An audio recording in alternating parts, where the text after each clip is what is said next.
તો નમસ્કાર મિત્રો, સ્વાગત છે તમારું પેન્થર ક્લબમાં. અને આપણે આજે એક ખુશખબરી આપવાની છે. આપણે દુકાનના જે પેજ છે પેન્થર ક્લબમાં 1.8 મિલિયન વ્યૂઝ થયા છે આ મહિનામાં. ખાલી 1.8 મિલિયન વ્યૂઝ. એટલે આપણે એ ખુશીમાં ગરીબો જે રસ્તામાં હોય છે એ લોકોને આપણે 50 શર્ટ ગિફ્ટમાં આપવાના છે, ફ્રીમાં ગિફ્ટ આપવાની છે. ચાલો તો આપણે 50 શર્ટની ખરીદી કરીએ. તો આપણે અંદર આવી ગયા છીએ. મોટા ભાઈ, આપણા જોડે સારામાં સારી ક્વોલિટીના શર્ટ હોય ને એ બતાવો ને ખાલી મને. આપણી બેસ્ટ ક્વોલિટી છે. Best quality. અચ્છા, બરાબર. બહુ સારી વસ્તુ છે હો સાહેબ. અચ્છા, કેટલામાં પડશે શર્ટ આપણાને? 1800. કેટલા કીધા? 1800. 1800.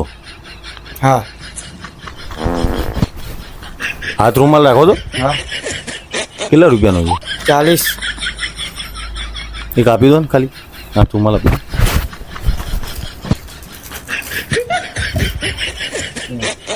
આ તો શું છે, અમારા પેલા ફોલોઅર વધ્યા નહીં ને એટલા માટે. વ્યુઅર્સ વધ્યા છે, ફોલો વધશે તો આપણે આ શર્ટનું રાખશું. હા, મળીએ. કેટલા ઓનલાઈન કરી દઉં? હા ને, 40.